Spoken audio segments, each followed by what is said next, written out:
Buenos días a todos y a todas.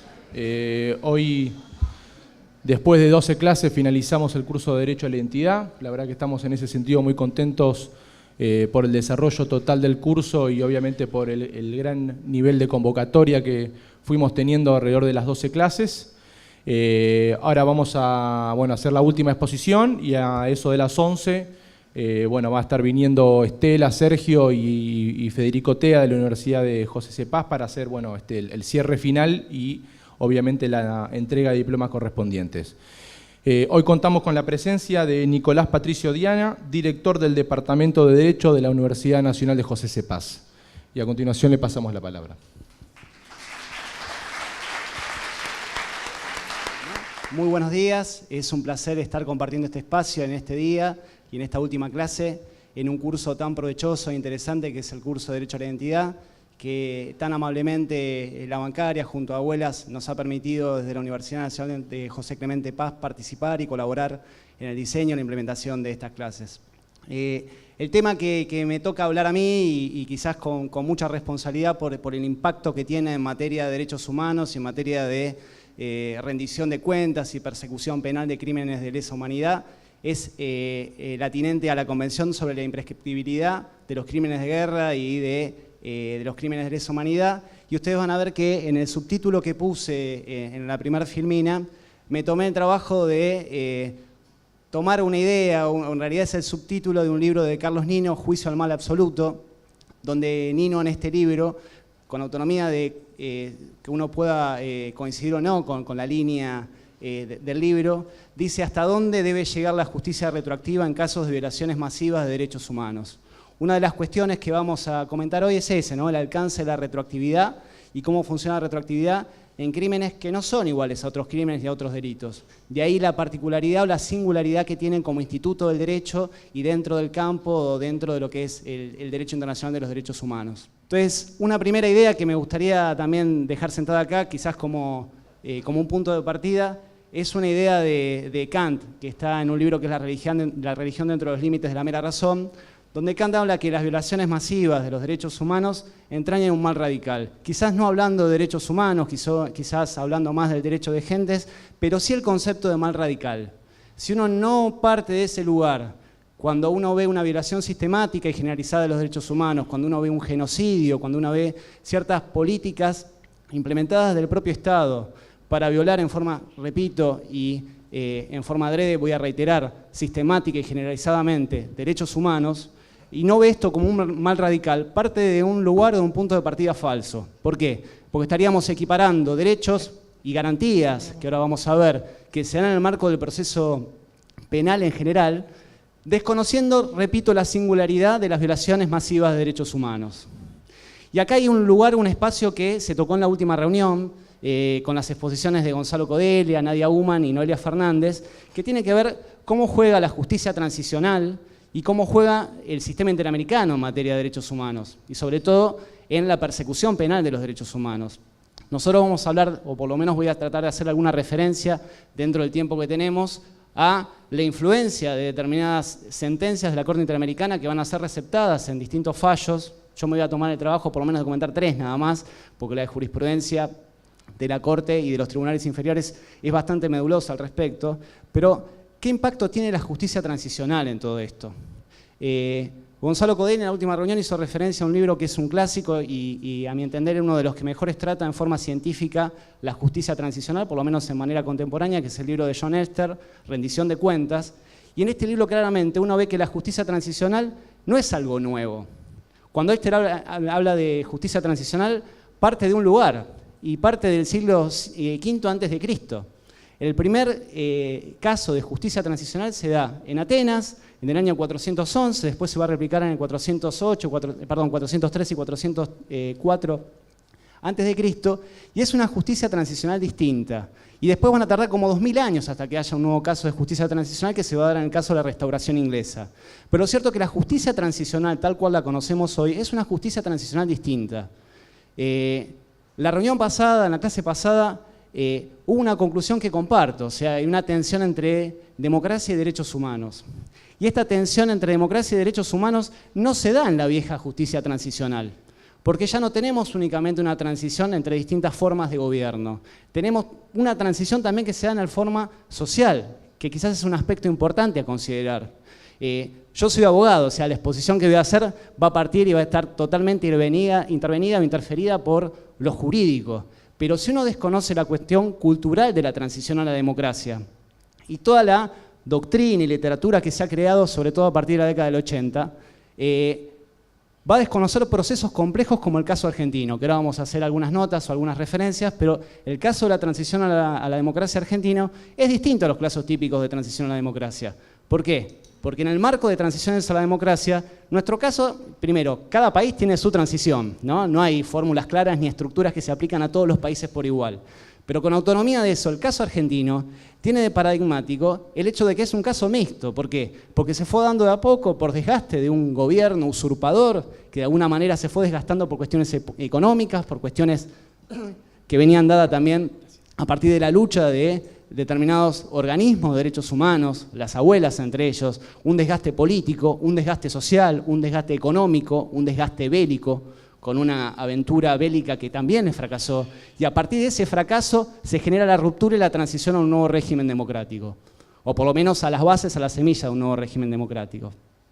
Frente a esta transición, hay tres preguntas que uno podría hacerse, que también la dejó sentada Gonzalo Codegna en su exposición de la clase pasada. Como ven, hay un hilo conductor de todo esto, no es que el tema de hoy está descolgado dentro de lo que es el diseño curricular o el diseño de las clases que fueron pensadas. Y tiene que ver con cómo nos planteamos hacia la justicia transicional. Y ustedes van a ver tres preguntas. La primera opción válida que tenemos es olvidar. ¿Es válido olvidar? ¿Es válido dejar pasar el tiempo? ¿Es una opción moral y jurídica? Esa es una primera pregunta.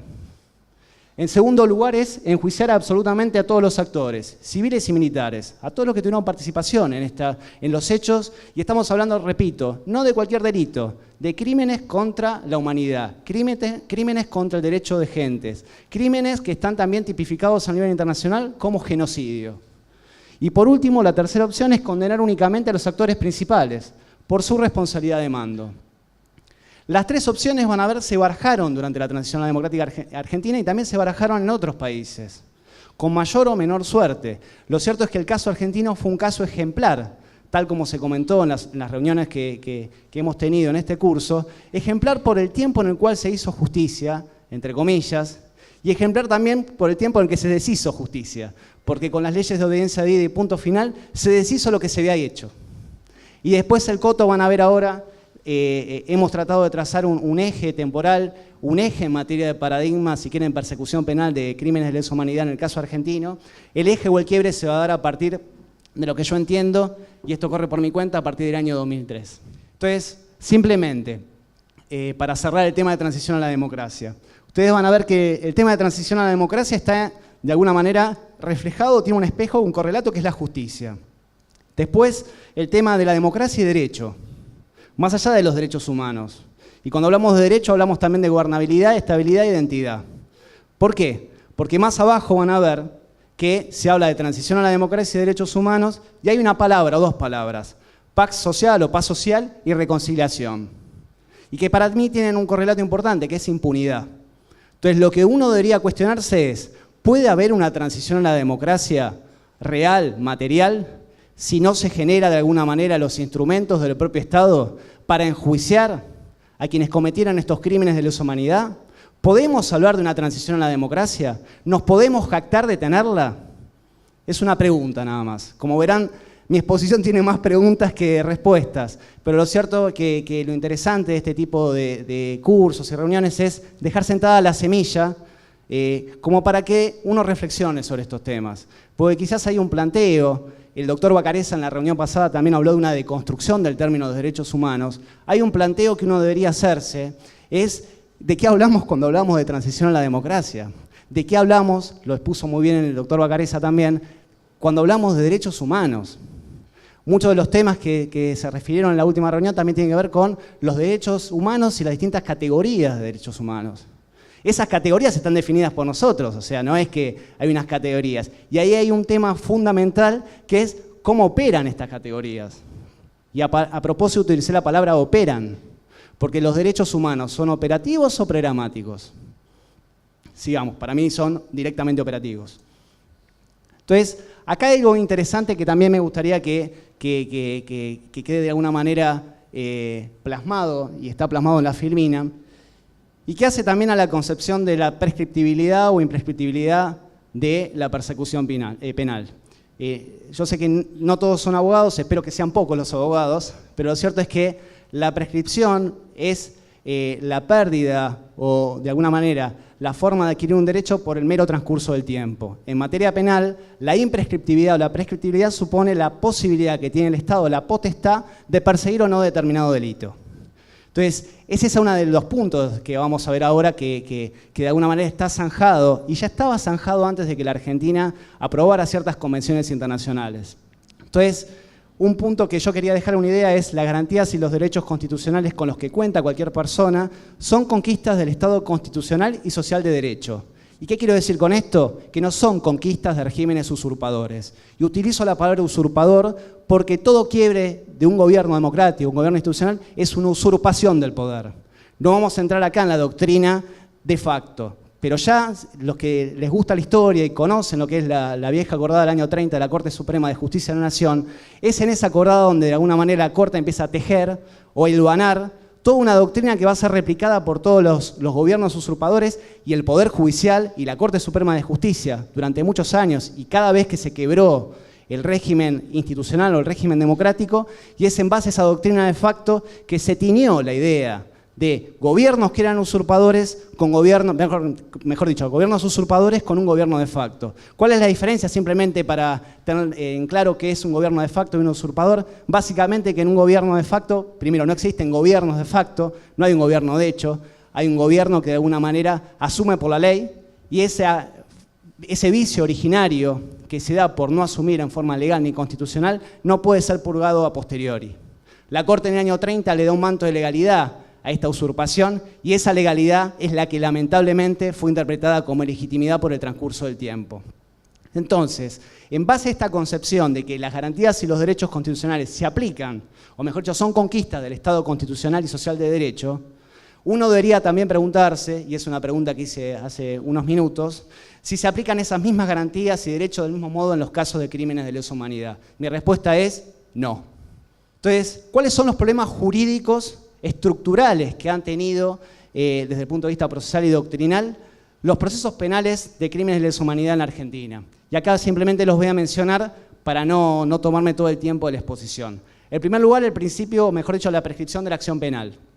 Y no solamente eso, la prescripción de la acción penal está ligada al principio de legalidad, porque van a ver que uno de los problemas típicos que tienen todos los procesos transicionales a partir de la Segunda Guerra Mundial es cómo están tipificados esos delitos que se están juzgando, dónde están tipificados. Y el principio que muchas veces los penalistas invocan, que es el nulla pena sine lege, o sea, no hay delito sin una ley previa que establezca que existe un delito, una conducta que es típica y que puede ser punible por parte del Estado. En tercer lugar, es la validez e invalidez de las leyes de amnistía, de la democracia, porque esto es interesante. En la exposición de Codelia, la clase pasada, claramente quedó establecido que la ley Viñone, o la llamada del decreto ley Viñone de autoamnistía, después fue derogado. Fue una de las primeras leyes del gobierno del doctor Alfonsín, fue la derogación de esta ley Viñone. El problema que tuvo la Argentina fue, o por lo menos desde el punto de vista procesal y doctrinal, era la validez e invalidez de estas leyes de amnistía, leyes de obediencia debida y punto final. En cuarto lugar son los indultos dictados por la presidencia de Carlos Saúl Menem, los famosos indultos del año 89 al 90.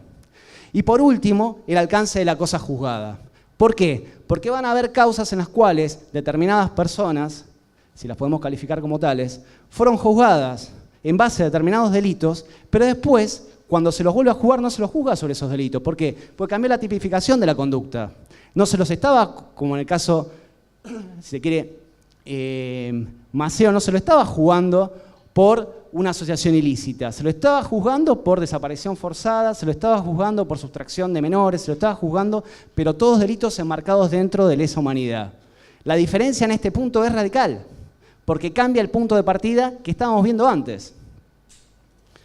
Entonces, algo interesante. En el año 95, se sanciona la Ley 24.584, que es la que aprueba la Convención sobre Imprescriptibilidad de los Crímenes de Guerra y de los Crímenes de Lesa Humanidad, que es una convención del año 68 que en el año 2003, por Ley 25.778, se le otorga jerarquía constitucional.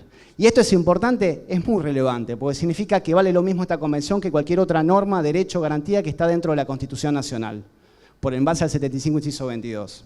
Entonces, ¿qué es lo que establece la convención, básicamente? La convención obviamente es una convención de posguerra y establece que son imprescriptibles, cualquiera sea la fecha en que se hayan cometido los crímenes de guerra y los crímenes de lesa humanidad cometidos tanto en tiempo de guerra como en tiempo de paz, así como la expulsión del ataque armado u ocupación y los actos inhumanos debidos a la política de apartheid y el delito de genocidio. Si bien también hablan de las convenciones o los acuerdos de Ginebra, hay un montón de, incluso cuestiones que fueron solucionadas o zanjadas parcial o totalmente en los tribunales, como dije antes, de posguerra, en el caso de Nuremberg o en el caso de los tribunales de Tokio, lo cierto es que esta convención impone un deber activo por parte de los estados que son partes, la Argentina es parte, no solamente de juzgar a los actores civiles y militares, sino a todos aquellos que tuvieron algún grado de participación. Y el artículo 4 de esta convención, se los voy a leer por la fuerza normativa que tiene, dice: los estados partes en la presente convención se comprometen a adoptar, con arreglo a sus respectivos procedimientos constitucionales, las medidas legislativas o de otra índole que fueran necesarias para que la prescripción de la acción penal o de la pena establecida por ley o de otro modo, no se aplique a los crímenes mencionados en los artículos 1 y 2 de la presente convención y en caso de que exista, sea abolida. ¿Queda claro el texto del artículo 2? Esta ley ya existía al momento de ser juzgados, o mejor dicho, al momento de sancionarse la ley de obediencia de punto final. Otra convención relevante, porque yo no lo mencioné, o mejor dicho, lo cité parcialmente, es el tema del genocidio. Lamentablemente el siglo XX nos ha dado malas experiencias del punto de los derechos humanos. La reunión pasada se habló de, bueno, y el derecho de gentes qué rol juega frente a los derechos humanos. Lo cierto es que el siglo XX ha demostrado que el grado de perversión o el grado del mal ha sido absoluto por parte del hombre. La sistematicidad y la generalidad de determinadas maquinarias para aniquilar al otro, cualquiera sea su fundamento, no tiene límites durante el siglo XX. Y hay dos grandes delitos, si se quieren. Uno son los crímenes de lesa humanidad y los otros, el otro capítulo de delitos, el genocidio, que si bien aparecen tipificadas recién en el siglo XX, son delitos que hacen a la historia de la humanidad. Lamentablemente aparecen tipificadas por la gran cantidad de consecuencias que tuvo a nivel humano, por calificarlo de una manera, las guerras y las guerras sucias y otro tipo de acciones realizadas por los propios estados. O sea, han sido los estados los que han promocionado este tipo de convenciones, pero han sido también los estados los que han cometido estos ilícitos desde el propio estado. Entonces, el artículo 2 de la Convención para la Prevención y Sanción del Delito del Genocidio, que es de 1948, y tiene jerarquía constitucional, pero está aprobado por un decreto ley. Fíjense las cosas que tiene el sistema jurídico argentino. Por el decreto ley 6286/56, habla de que se entiende por genocidio cualquiera de los actos mencionados a continuación perpetrados con la intención de destruir total o parcialmente a un grupo nacional, étnico, racial o religioso como tal, y define, enuncia, matanza de miembro del grupo, lesión grave de integridad físico-mental, sometimiento intencional del grupo a condiciones de existencia que hayan de acarrear su destrucción física total o parcial, medidas destinadas a impedir los nacimientos dentro del grupo y el traslado por fuerza de niños del grupo u otro grupo. El crimen contra la humanidad o crimen de lesa humanidad, repito, no es una categoría nueva, pero ahí yo hago una enunciación, una aclaración. Esta filmina, mejor dicho, estas diapositivas las van a tener subidas dentro del material de este curso, así que lo tienen ahí enunciado. Pero lo cierto es que los crímenes contra la humanidad o crímenes de lesa humanidad abarcan diferentes actos inhumanos graves. Cuando reúnen dos requisitos, fíjense que son dos requisitos que adrede los estuve mencionando a lo largo de los primeros minutos de la exposición. La comisión como parte de un ataque generalizado o sistemático contra una población civil con conocimiento de dicho ataque. El ataque generalizado quiere decir que los actos se dirigen contra una multiplicidad de víctimas y un ataque sistemático es el cometido como parte de un plan o política preconcebidos. Y vaya que en el caso latinoamericano hubieron planes sistemáticos y preconcebidos. Vaya que los hubieron, ¿no? Y no vamos a entrar acá en la doctrina de los dos demonios, no vamos a entrar acá en el rol que le cupo a la Escuela de las Américas, no vamos a entrar acá a cómo juega la economía en todo esto, ¿no? Que no es mi campo, repito, soy abogado, pero lo cierto es que la economía cumple un rol importante. Y cumplió un rol importante y lo sigue cumpliendo. Entonces, hay un tema que surgió la reunión pasada y que me parecía importante destacarlo hoy, que era el derecho de gentes. La importancia del derecho de gentes, si quieren, como categoría jurídica previa al reconocimiento de los derechos humanos. Nosotros, Argentina ha tenido siempre instrumentos de avanzada en determinadas políticas o en reconocimiento de derechos.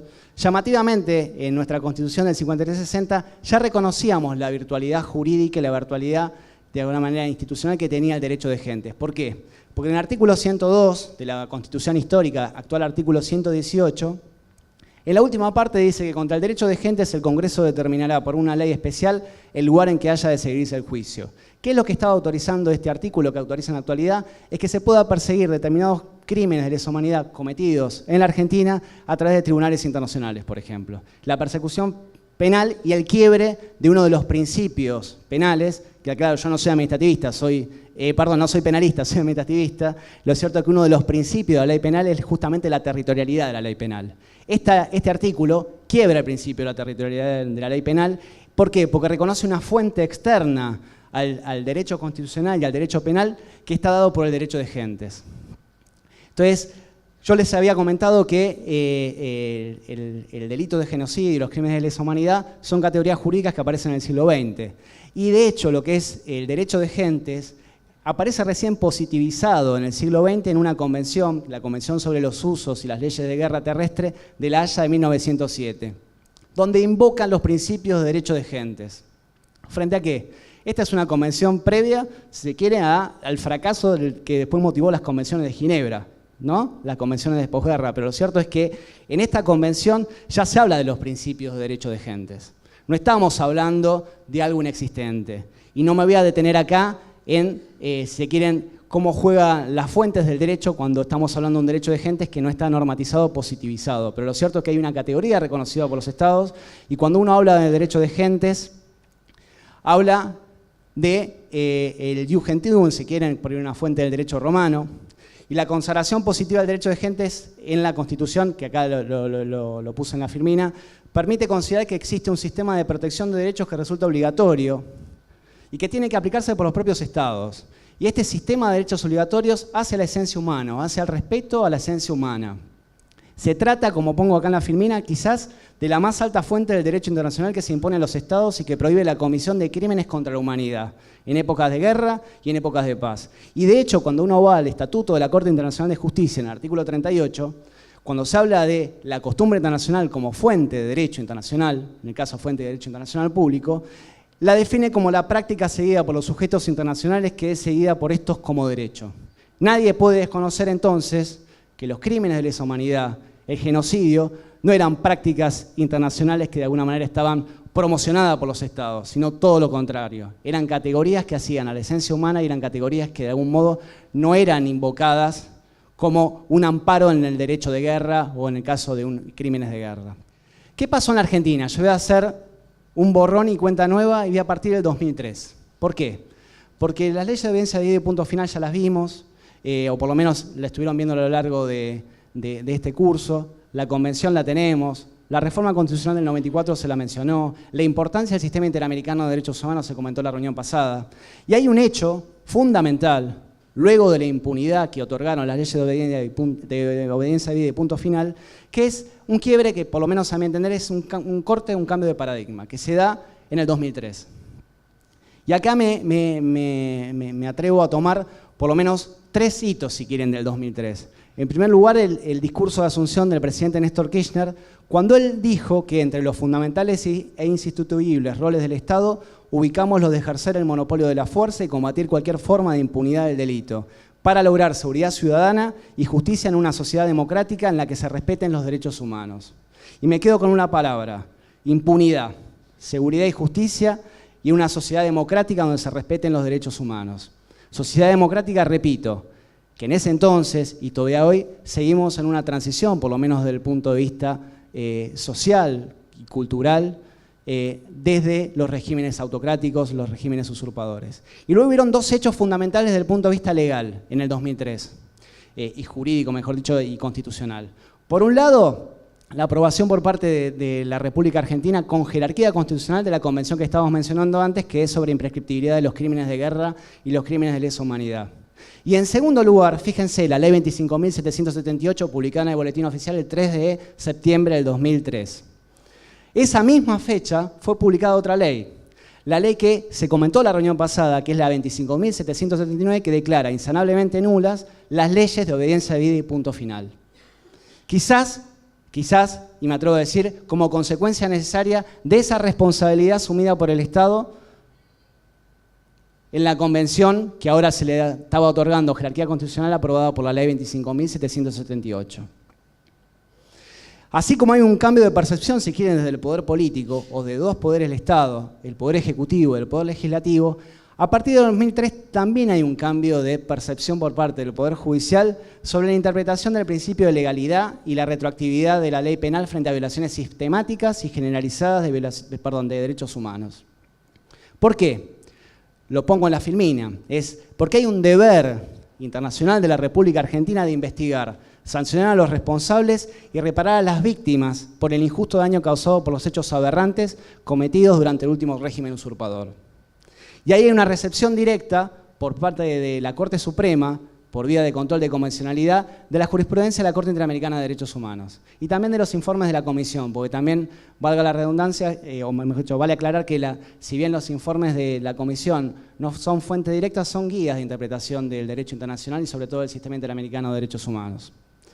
Me remito también acá a lo que dijeron Codelia con Uma y Fernández en la reunión pasada.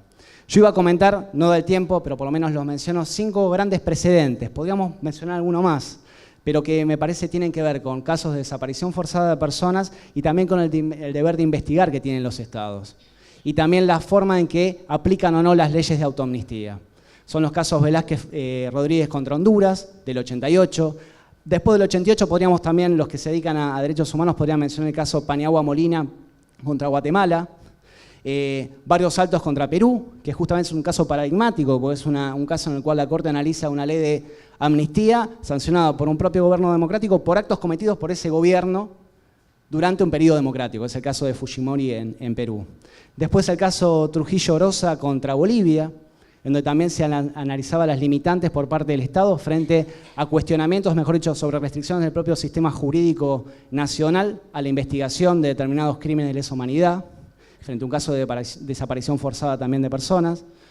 Benavides Ceballos contra Ecuador, que es del 2003, y por último, Almonacito Orellano contra Chile, que son 5 casos que fueron mencionados durante todo el curso de las charlas y que me parece que uno les tiene que dar una nota importante, pues son casos en los cuales son citados directamente por la Corte Suprema al momento de analizar violaciones de los derechos humanos, por lo menos después del 2003. Y acá hay 3 casos que quería dejarles, o por lo menos que pensemos como representación, si se quiere, de un cambio de paradigma en materia de derechos humanos. Por un lado está Arancibia Clavel, que es un fallo del 2004, donde se habla de la imprescriptibilidad en los delitos de lesa humanidad sin importar la fecha de su comisión. No vamos a entrar en los hechos del caso, probablemente todos saben que es el caso en el cual se analiza la responsabilidad por haber, Arancibia Clavel integraba una asociación ilícita bajo el título de DINA que operaba en la Argentina y perseguía crímenes, perseguía políticos chilenos y personas que habían tenido alguna vinculación con la política chilena en el exilio, pero en la Argentina dependía directamente del servicio de inteligencia chileno durante la época de Pinochet.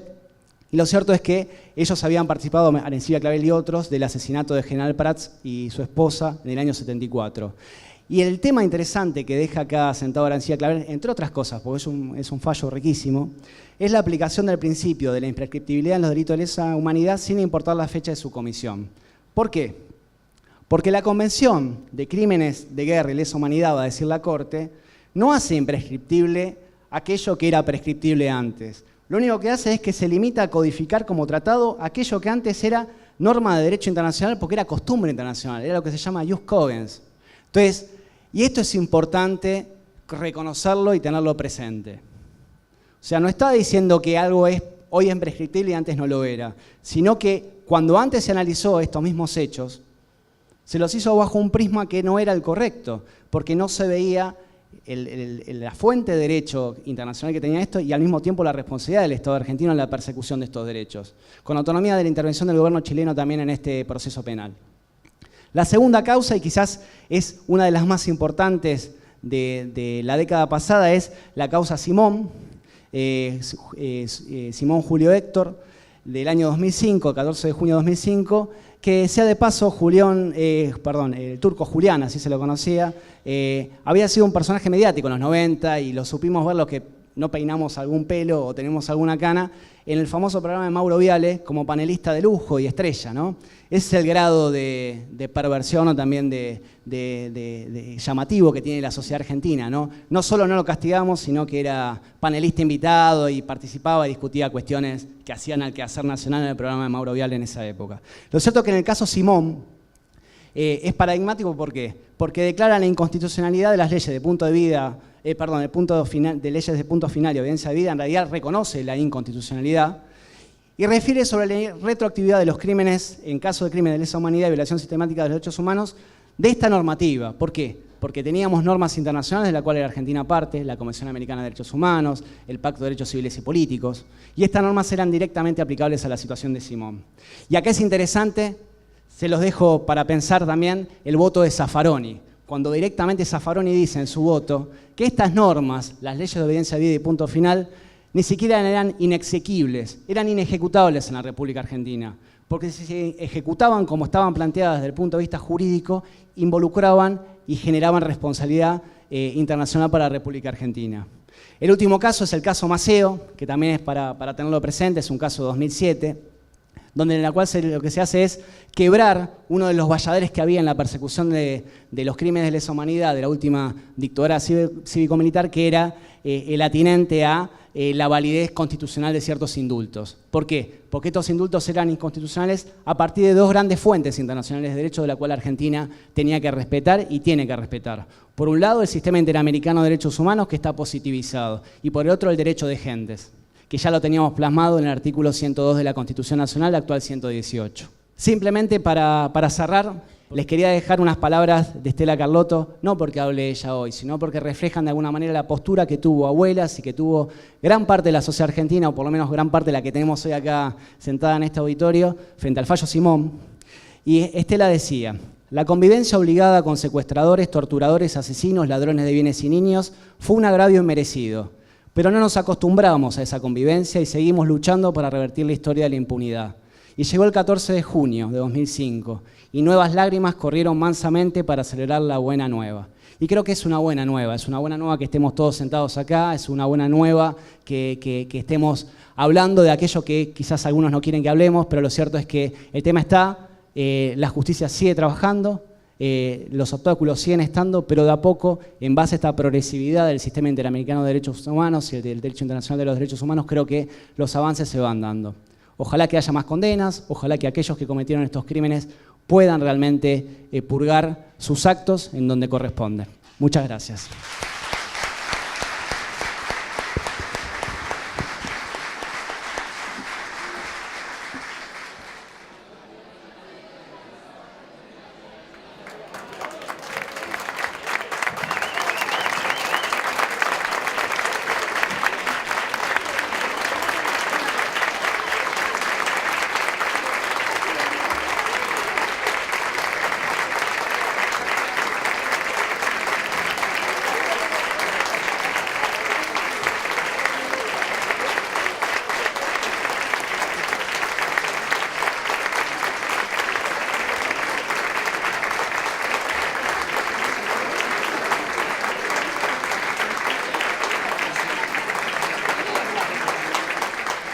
Buenos días a todos y a todas, compañeros y compañeras.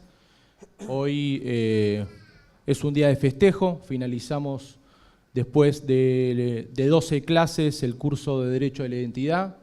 La verdad que en ese sentido, desde la Asociación Bancaria estamos muy contentos porque se puede haber realizado el curso en nuestra casa. En ese sentido, queremos agradecerles obviamente a todos los participantes que vinieron de diferentes sectores, agradecer obviamente a las comisiones gremiales internas, a los secretarios de la Nacional, a los secretarios de la seccional y de las seccionales, porque vinieron varios compañeros de otras seccionales también del interior. También queremos agradecerles, obviamente, a los referentes de la CONADI, a los referentes del Ministerio de Justicia, de la Secretaría de Derechos Humanos, de Abuelas y de diferentes organismos de derechos humanos, y también, obviamente, agradecerle a los referentes de la Universidad Nacional de José C. Paz, que, bueno, junto con Abuelas de Plaza de Mayo, obviamente se pudo hacer el curso en nuestra casa. En ese sentido también queremos agradecerle a todos los que estuvieron detrás del armado del curso, son las compañeras también del buffet en ese sentido, y a los compañeros del auditorio que nos dieron una mano muy importante. Nos dieron una mano muy importante, que es lo que se ve desde el laburo diario, y bueno, en ese sentido estamos muy contentos, muy orgullosos, y no solamente vamos a hacer hoy, obviamente, la entrega de diplomas, sino que también en este acto, en esta ocasión, vamos a estar firmando un convenio entre la Universidad Nacional de José C. Paz y Abuelas de Plaza de Mayo y la Asociación Bancaria, un convenio de cooperación, y que, bueno, en base a ese convenio es que se pudo también realizar el curso y la consecuente entrega de diplomas. Antes de pasarle la palabra a los diferentes expositores, también les queríamos hacer una entrega tanto al doctor Federico Tea, rector de la Universidad Nacional de José C. Paz, a la doctora Estela de Carlotto, presidenta de la Fundación Abuelas de Plaza de Mayo, y al compañero Sergio Palazzo, secretario general nacional, en calidad de expositores al curso de Derecho a la Identidad. Formalmente les entregamos los diplomas.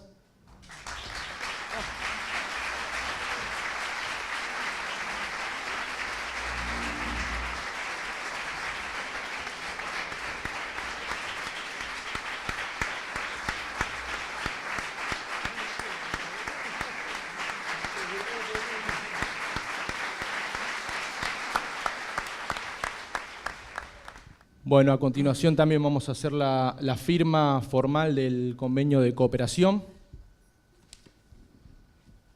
¿Tenés lapicera? ¿Alguien tiene lapicera? ¿Aparece la lapicera? Hay una inicial y la firma en la última hoja. Ahora, a continuación, le pasamos la palabra al doctor Federico Tea, rector nacional de la Universidad de José C. Paz. Bueno, compañeras, compañeros, muy buenos días. Voy a ser muy breve. Todos queremos escuchar al compañero Palazzo y a la compañera Estela, pero no quiero cerrar este curso, si bien formalmente estamos haciendo la entrega de certificados, pero cuando hacemos este tipo de actividades a uno le cuesta dar el cierre, y lo que quiere hacer es dar el inicio para el año próximo de más actividades junto con los compañeros de la bancaria y Abuelas de Plaza de Mayo. Así que lo primero que quiero decir es que, bueno, damos por abierto las actividades para el año próximo de la Universidad Nacional de José C. Paz y Abuelas y la bancaria. Habrán leído o escuchado en el día antes de ayer, el fiscal Marijuán denunció a todo el sistema universitario público. No son 52 universidades, es todo el sistema universitario público. Y a veces uno discute con compañeros y compañeras por qué este ensañamiento con la educación superior, con el derecho a estudiar, con las universidades públicas. Y creo que esta mesa explica un poco el porqué. Digo, lo que puede hacer una universidad pública nacional con organismos de derechos humanos, con gremios comprometidos, es muy potente. Y a ellos no les gusta y por eso nos persiguen. Y por eso estamos discutiendo hoy cómo vamos a hacer para estar todos juntos defendiendo los valores y los principios en los que creemos. Para nosotros, como una universidad joven, realmente es un orgullo y debemos agradecerle a Abuelas y a los compañeros de la bancaria que nos hayan permitido participar en este curso. Muchísimas gracias.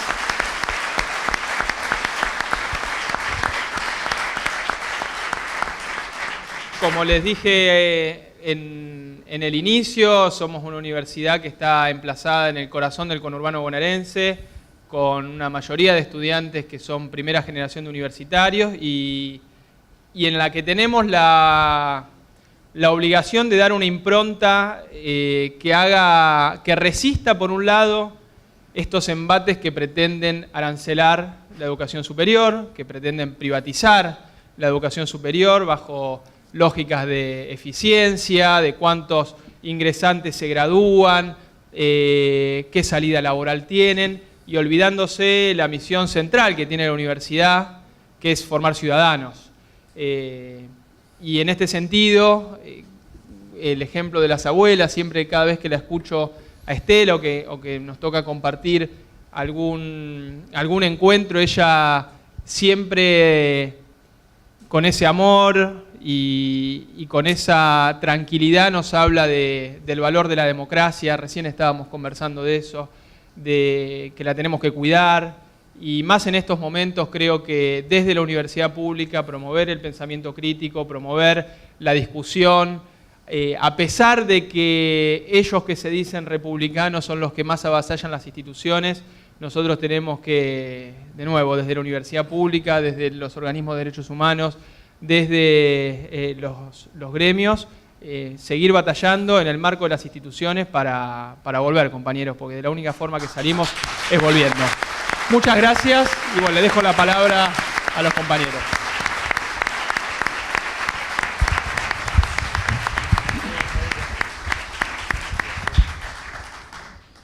A continuación le pasamos la palabra al compañero Sergio Palazzo, secretario nacional de la Asociación Bancaria.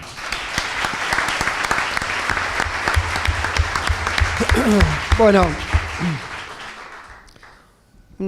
una inmensa alegría que nuestra casa haya sido el lugar donde pudiéramos avanzar con este curso sobre Derecho de la Identidad por distintos motivos, principalmente por el significado que tiene precisamente el derecho a la identidad.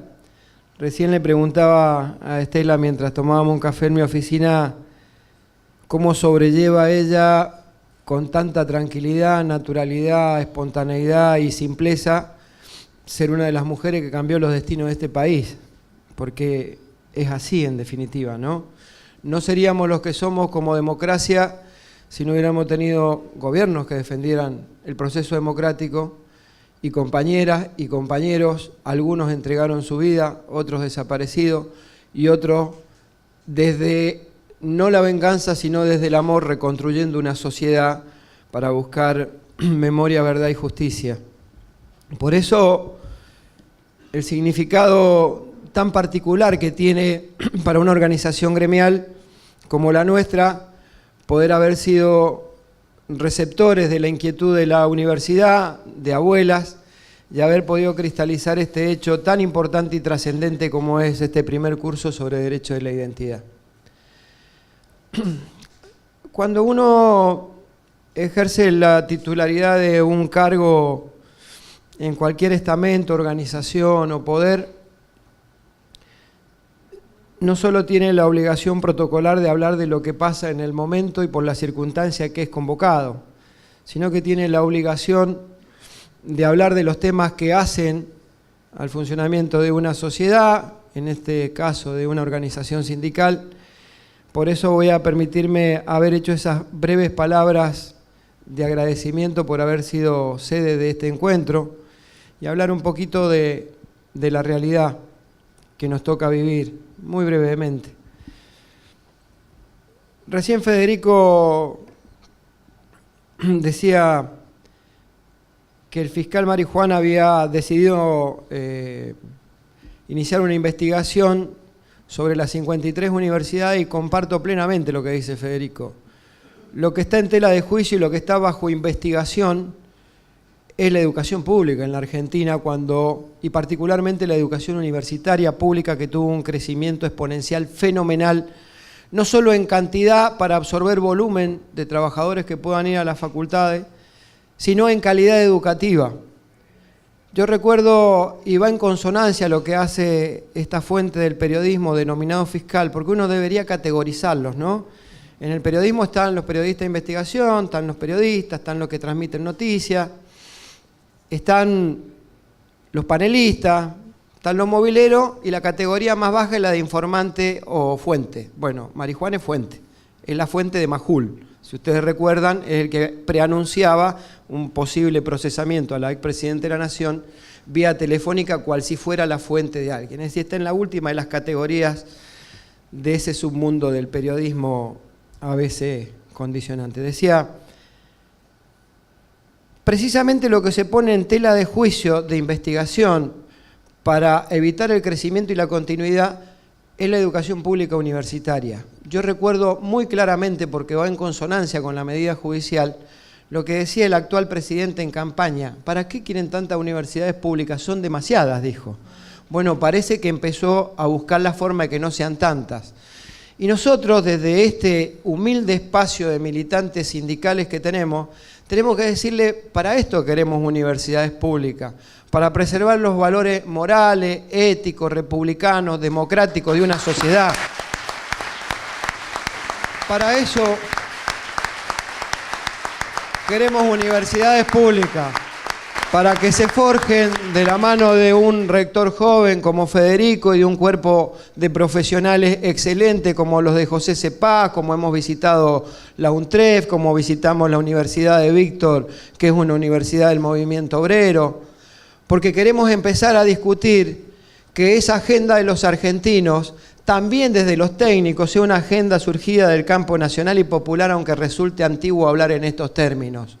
Es decir, si alguien tendría que darle una respuesta a Macri, así como aquel presidente de Estados Unidos se ponía el cartel, son los impuestos estúpidos, nosotros nos tenemos que plantear en la educación estúpido, porque queremos ministros que respondan al campo nacional y popular, y no queremos ministros del Newman, de las universidades privadas o de los máster en Harvard.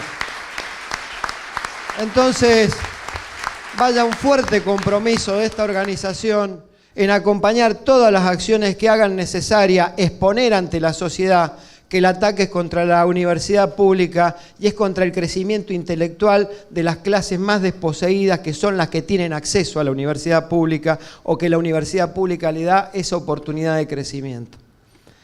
Volviendo y retomando este tiempo en la Argentina, creo que tenemos que analizar y poner en situación la gravedad institucional a la que se nos está llevando hoy en la Argentina. Y cuando hablo de esto, no solo hablo de un poder judicial que actúa conforme a decisiones o instrucciones políticas, hablo que están condicionando a la sociedad argentina por generaciones con un endeudamiento fenomenal que va a someter y va a condicionar y va a quitar soberanía política, económica, por varios años en la Argentina. Y es tiempo que aquellos que fuimos muy poquitos desde un principio y cada vez empezamos a hacer un poco más, redoblemos nuestros esfuerzos para que esto no suceda en el país. Porque si no después vamos a perder generaciones por miseria, por hambre, por falta de condiciones de calidad de vida y porque tampoco se van a poder tomar decisiones con los niveles de endeudamiento al que se somete a la República Argentina. Por eso se hace absolutamente imprescindible llenar todos los espacios. Alguna vez, y los que estudian psicología me irán a corregir y si no me tratarán de entender la asimilación casera que hago del tema, del concepto de que esta gente busca crear significantes vacíos en la sociedad y nosotros tenemos que llenar esos vacíos. A la quita o de presupuesto a ciencia y técnica que le permitió a los argentinos poder tener un banco genético propiciado por las abuelas que sirva para recuperar la identidad de tantos chicos en la Argentina, hay que contestarle llenando esos espacios con militancia y explicando por qué hace falta más plata para ciencia y técnica. A las investigaciones judiciales que pretenden desarticular la educación universitaria hay que contestarle con militancia, con compañeros en la calle y confrontando ideológicamente y conceptualmente con esos conceptos de vacío. Nosotros tenemos que llenar todos los espacios. Cuando se habla de llenar las plazas, hay que llenar los espacios. La plaza es un espacio simbólico. Tenemos que llenar los espacios del debate para recuperar que los gobiernos vuelvan a ser nacionales, populares, independientemente de su origen partidario. Pero tenemos que volver a recuperar los espacios del debate que nos lo están ganando por falta de presencia. Esa es la invitación en un día como hoy, donde muchos de ustedes han culminado un curso vinculado al derecho de identidad. Nosotros tenemos que recuperar la identidad de lo que somos. Somos un pueblo, no somos una empresa para que nos conduzcan los hijos de un gabinete. Y eso se recupera con militancia, con compañeros en la calle, con firmes convicciones y con una organización gremial como esta que se pone a disposición del movimiento universitario, del movimiento obrero y de los movimientos de derechos humanos para que esto prosiga y que no quede también como un significante vacío la pérdida o la desaparición de 30.000 compañeros en la Argentina para que terminemos un presidente provocador diciendo que acá hubo una guerra entre dos bandos y que no sabe si son 8.000 o 9.000 o los que están escritos en un mural como dijo. Esa provocación no hay que tolerarla, no hay que admitirla.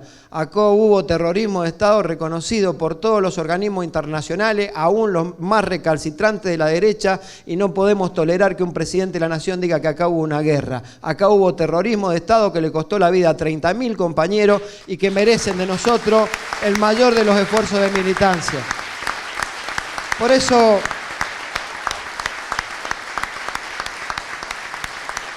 paso un aviso parroquial antes de escuchar a quien todos queremos escuchar, que es una voz más que autorizada y de la que tenemos que aprender todos los días, que es Estela. Un aviso parroquial menor. Estamos muy cercanos, le digo a los compañeros bancarios, de probablemente poder alcanzar un acuerdo después de tanta lucha.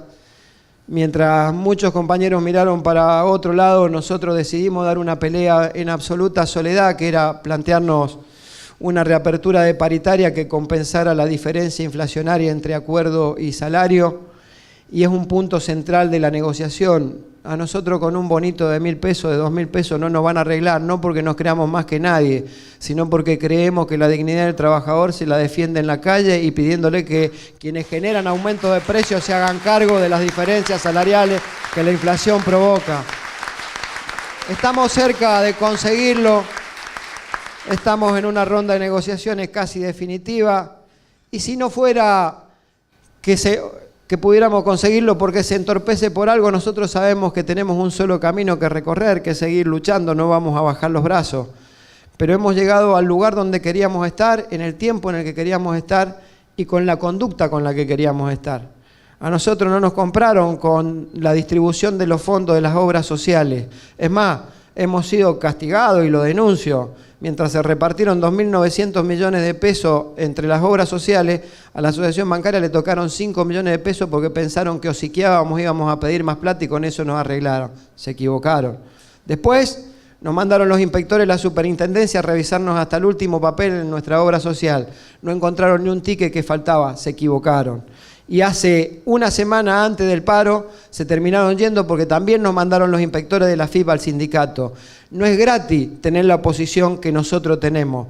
Tiene sus consecuencias y yo como secretario general de esta organización las asumo todas porque en la bancaria, entre la mano fraterna, entre comillas, y generosa de los patrones del sistema financiero y de este gobierno, yo prefiero la mano de los compañeros y seguir luchando en la calle.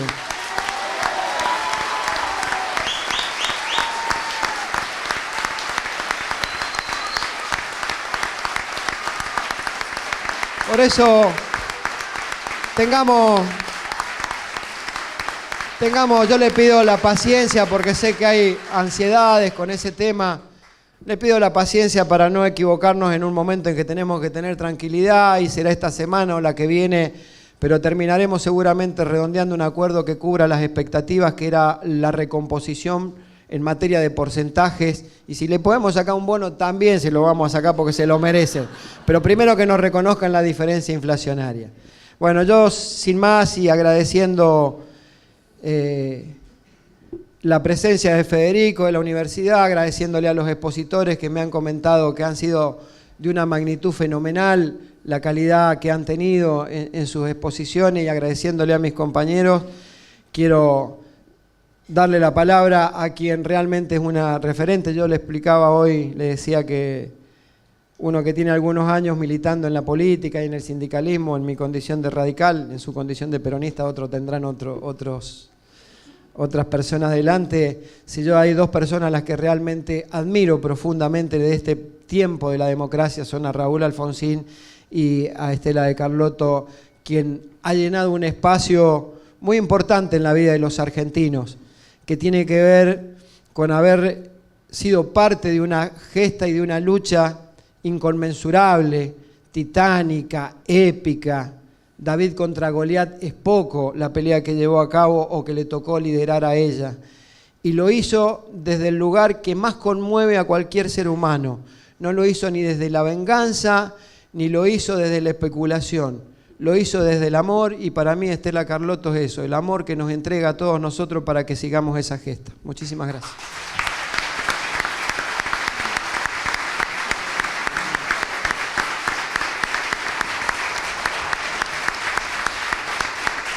Bueno, muy buenos días, queridos amigos.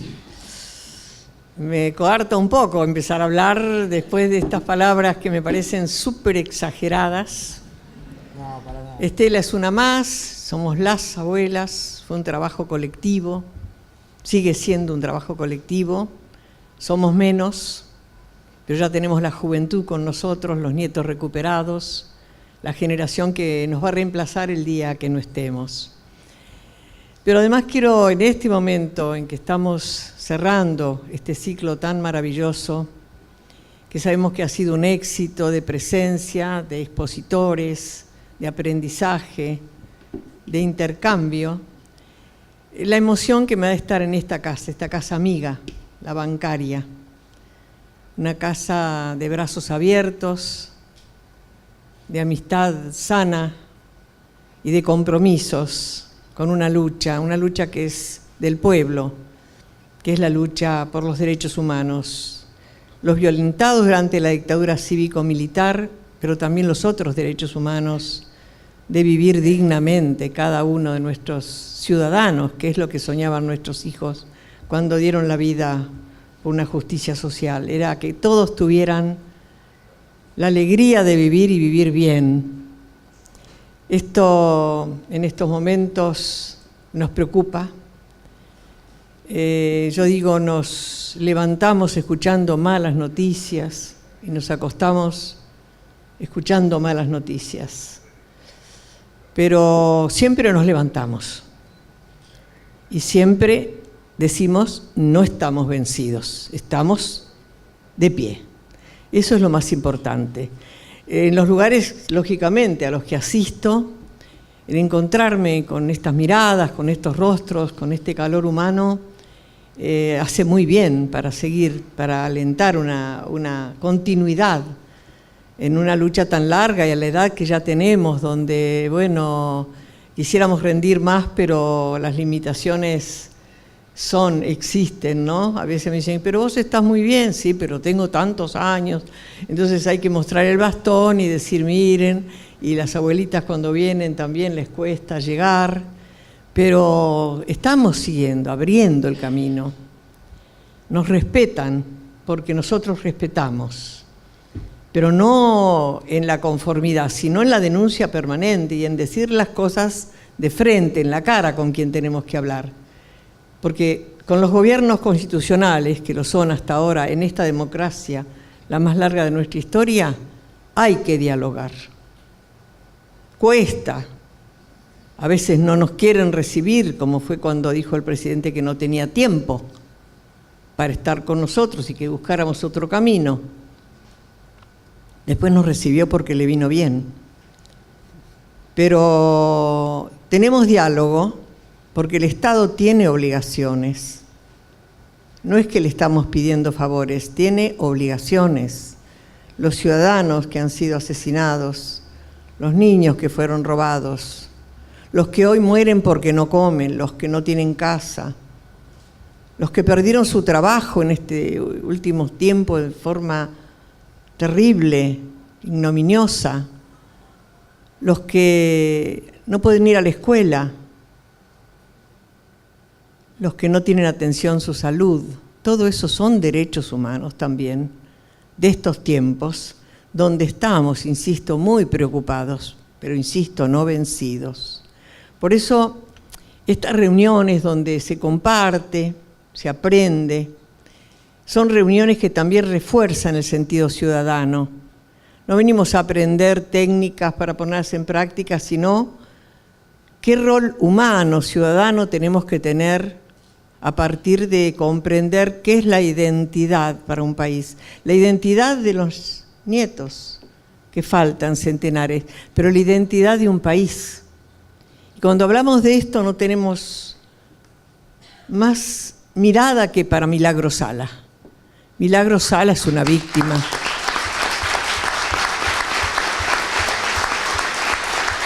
Milagro Sala y nueve compañeros de su lucha están presos ilícitamente. Y están organizaciones mundiales de la relevancia de las Naciones Unidas diciendo hay que liberarla.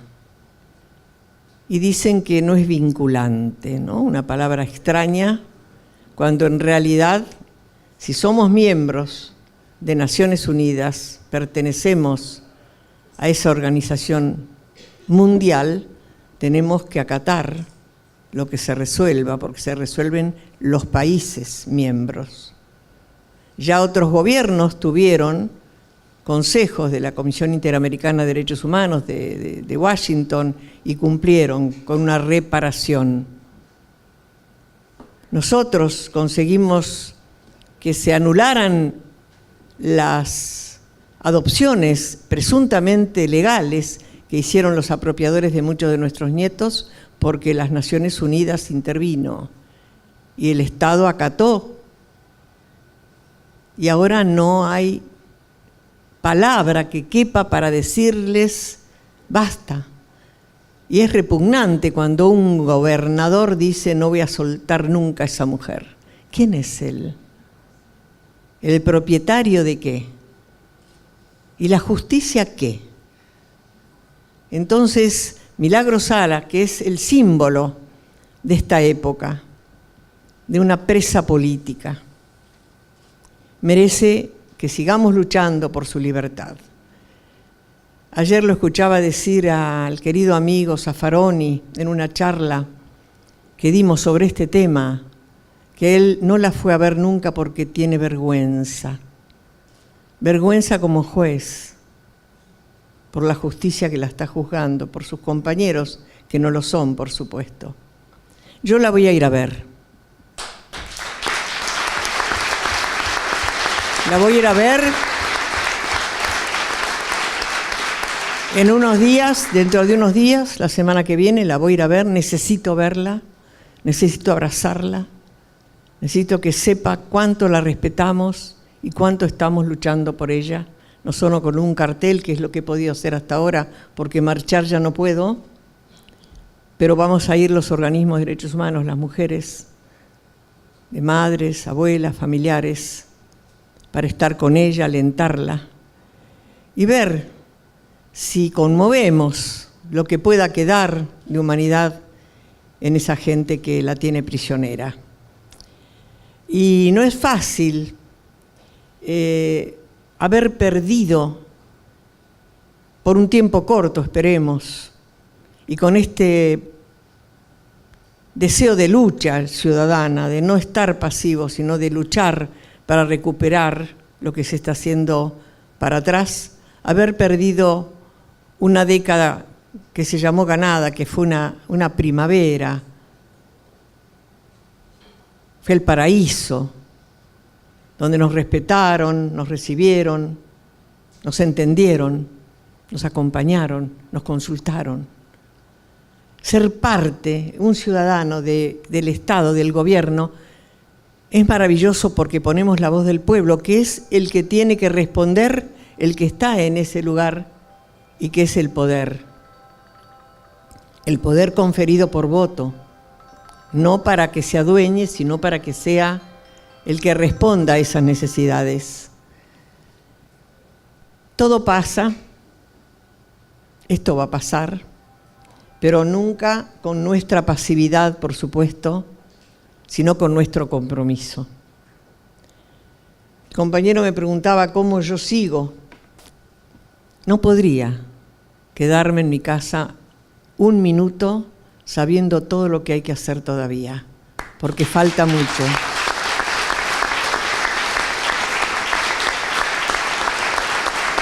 Podríamos, las que ya encontramos nuestros nietos, podríamos haber dicho misión cumplida, la hora del descanso. No, la hora del descanso es solo la muerte, y no sé,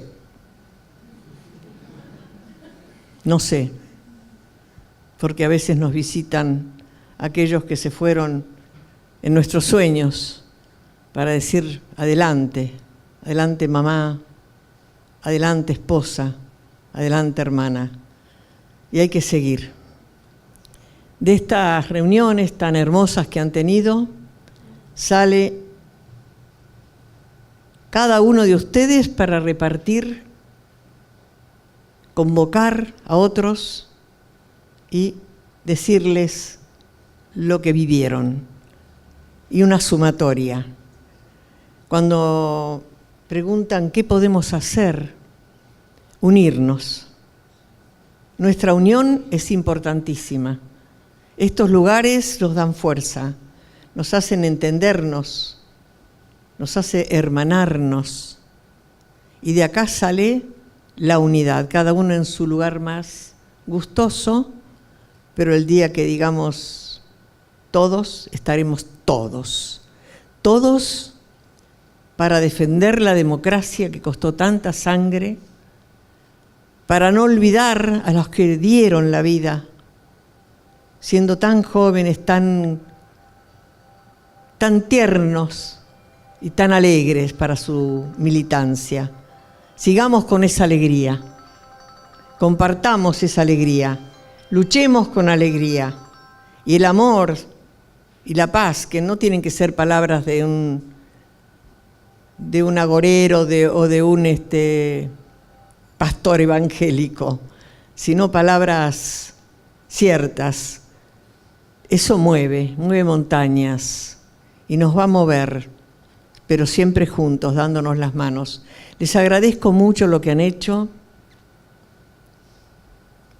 Realmente nos ayuda a seguir caminando. A las abuelas que ya estamos en nuestros momentos finales, pero que después de haber encontrado un nieto, uno le pide a Dios seguir viviendo mucho más para disfrutarlo, pero con el disfrute de ustedes también ayuda a decir, denos vida para estar juntos y acompañarnos en esta lucha. Muchísimas gracias.